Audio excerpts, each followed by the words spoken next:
ಧರ್ಮಸ್ಥಳ ಅಪಪ್ರಚಾರ ವಿರೋಧಿಸಿ ಭಾರತೀಯ ಜನತಾ ಪಾರ್ಟಿ ರಾಮದುರ್ಗ ಮಂಡಲದ ವತಿಯಿಂದ ಧರ್ಮದ ಉಳಿವಿಗಾಗಿ ಧರ್ಮಯುದ್ಧ ಎಂಬ ಬೃಹತ್ ಹೋರಾಟ.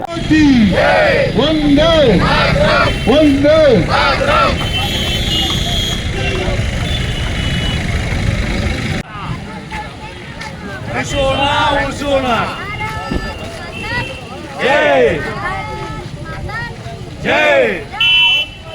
जय जय श्री राम, जय जय श्री राम. ಕುರುಡೆ ಗ್ಯಾಂಗ್ನ ಬಂಧನ ಆಗಲೇಬೇಕು, ಆಗಲೇಬೇಕು, ಕುರುಡೆ ಗ್ಯಾಂಗ್ನ ಬಂಧನ ಆಗಲೇಬೇಕು, ಆಗಲೇಬೇಕು. ಧರ್ಮಸ್ಥಳದ ಉಳಿವಿಗಾಗಿ ಹೋರಾಟ, ಹೋರಾಟ. ಯಾತಕ್ಕಾಗಿ ಧರ್ಮ ಯುದ್ಧ,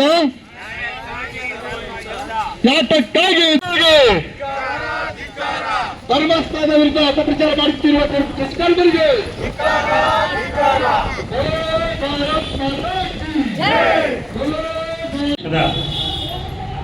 ಮಂಡಳ ಅಧ್ಯಕ್ಷರಾಗಿರುವಂಥ ಡಾಕ್ಟರ್ ಕೆ ವಿ ಪಾಟೀಲ್ ಸಾಹೇಬ್ರೆ ಹಾಗೂ ಭಾರತೀಯ ಜನತಾ ಪಕ್ಷದ ಎಲ್ಲ ಪದಾಧಿಕಾರಿಗಳೇ, ಹಿರಿಯ ಕಾರ್ಯಕರ್ತರೇ ಹಾಗೂ ಪತ್ರಕರ್ತ ಸಹೋದರರೇ ಹಾಗೂ ಸಾರ್ವಜನಿಕ ಬಂಧುಗಳೇ, ಅದೇ ರೀತಿ ಧರ್ಮಸ್ಥಳ ಸಂಘದ ಮಹಿಳಾ ಪ್ರತಿನಿಧಿಗಳೇ,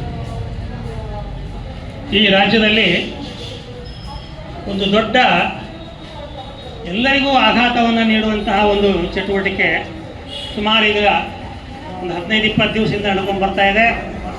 ಅದನ್ನು ನಾವು ಪತ್ರಿಕೆಗಳಲ್ಲೂ ನೋಡ್ತಾ ಇದ್ದೀವಿ, ಟಿವಿಗಳಲ್ಲೂ ನೋಡ್ತಾ ಇದ್ದೀವಿ. ಮಾತಾ ಕಿ बोलो, भारत माता की.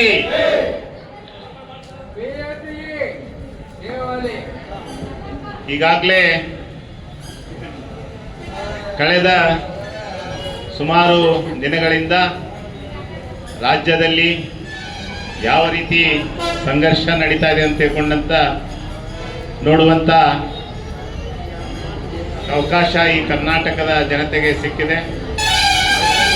ಯಾವ ಧರ್ಮವನ್ನು ಉಳಿಸಬೇಕು, ಯಾವ ಸಂಸ್ಕೃತಿಯನ್ನು ಉಳಿಸಬೇಕು, ಅದರ ಪರಿಕಲ್ಪನೆ ಇಲ್ಲದೆ ಕೇವಲ ಓಟಿಗಾಗಿ, ಕೇವಲ ಅಧಿಕಾರಕ್ಕಾಗಿ ಹಿಡಿಯುವಂಥ ಕೆಲಸವನ್ನು ಇವತ್ತು ನಮ್ಮ ಅಧಿಕಾರದಲ್ಲಿರುವಂಥ ಆಡಳಿತ ಪಕ್ಷ ಮಾಡ್ತಾ ಇರುವಂಥ ಸಂದರ್ಭದಲ್ಲಿ ಧರ್ಮಸ್ಥಳದ ಹೆಸರನ್ನು ಕೆಡಿಸಬೇಕು, ಮಂಜುನಾಥ ದೇವಸ್ಥಾನದ ಹೆಸರಿಗೆ ಚ್ಯುತಿಯನ್ನು ತರಬೇಕಂತ ತಿಳ್ಕೊಂಡ ಉದ್ದೇಶವನ್ನು ಇಟ್ಟುಕೊಂಡು ಈ ಒಂದು ಹೋರಾಟ ಏನು ಪ್ರಾರಂಭ ಆಗಿದೆ, ಕೇವಲ ಜನರನ್ನ ಬೇರೆ ಬೇರೆ ಕಡೆ ಒಯ್ಯುವಂತ ದಿಕ್ಕನ್ನ ಇವತ್ತು ನಮ್ಮ ಕಾಂಗ್ರೆಸ್ ಸರ್ಕಾರ ಮಾಡ್ತಾ ಇದೆ. ಬಂಧುಗಳೇ, ಇವತ್ತು ನಾವು ಎಚ್ಚೆತ್ತುಕೊಳ್ಳದಿದ್ದರೆ ಹಿಂದೂ ಧರ್ಮದಲ್ಲಿರುವಂತಹ ಎಲ್ಲ ದೇವಾಲಯಗಳನ್ನ ಇವತ್ತು ಹೆಸರುಗಳನ್ನ ಹಾಳು ಮಾಡುವಂತ ಉದ್ದೇಶವನ್ನ, ದುರುದ್ದೇಶವನ್ನ ಇವತ್ತ ಸರ್ಕಾರ ಹೊಂದಿದೆ. ಅದಕ್ಕೆ ಇವತ್ತು ನಾನು ಈ ನಿಮ್ಮೆಲ್ಲರ ಮುಖಾಂತರ ಮತ್ತು ಹಿರಿಯರ ಸಮ್ಮುಖದಲ್ಲಿ ನಾನು ಇವತ್ತು ಹೇಳ್ತಾ ಇದ್ದೇನೆ, ಧರ್ಮಕ್ಕಾಗಿ ನಾವೆಲ್ಲರೂ ಹೋರಾಡಬೇಕಾಗಿದೆ.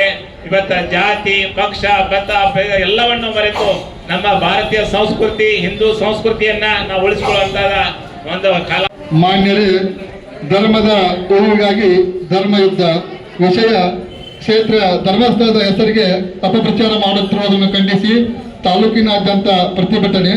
ಶ್ರೀ ಕ್ಷೇತ್ರ ಧರ್ಮಸ್ಥಳವು ಕೇವಲ ಕರ್ನಾಟಕವಲ್ಲದೆ ದೇಶಾದ್ಯಂತ ಕೋಟ್ಯಾಂತರ ಭಕ್ತಾದಿಗಳನ್ನು ಹೊಂದಿರುತ್ತದೆ. ಈ ಕ್ಷೇತ್ರಕ್ಕೆ ದಿನನಿತ್ಯ ಲಕ್ಷಾಂತರ ಮಂದಿ ಭಕ್ತಾದಿಗಳು ಆಗಮಿಸುತ್ತಾರೆ. ಹಿಂದೂಗಳಿಗೆ ಇದು ಪ್ರಮುಖ ಧಾರ್ಮಿಕ ಶ್ರದ್ಧೆಯ ಕೇಂದ್ರವಾಗಿರುತ್ತದೆ. ಹಿಂದೂಗಳ ಧಾರ್ಮಿಕ ಭಾವನೆಯನ್ನು ಅಪಮಾನಿಸುವ ದುರುದ್ದೇಶದಿಂದ ಕೆಲವು ಕಿಡಿಗೇಡಿಗಳು ಹಾಗೂ ಎಡಚರರು ಸುಳ್ಳು ಅಪಪ್ರಚಾರವನ್ನು ಮಾಡುತ್ತಿದ್ದಾರೆ. ಇದರ ಹಿಂದೆ ಹಿಂದೂಗಳ ಶ್ರದ್ಧಾಭಕ್ತಿಯನ್ನು ಅತ್ಯಂತ ನಿಕಷ್ಟವಾಗಿ ಬಿಂಬಿಸುವ ಹುನ್ನಾರವಿದೆ. ಇಂತಹ ಕಿಡಿಗೇಡಿಗಳಿಗೆ ಕುಮ್ಮಕ್ಕು ನೀಡುವ ಷಡ್ಯಂತ್ರವು ನಡೆದಿದೆ. ಭಾರತದ ನ್ಯಾಯ ಸಂಹಿತೆ ಅಡಿಯಲ್ಲಿ ಅನಾಮಿಕ ವ್ಯಕ್ತಿಯೊಬ್ಬ ಯಾವುದೇ ಆಧಾರಗಳಿಲ್ಲ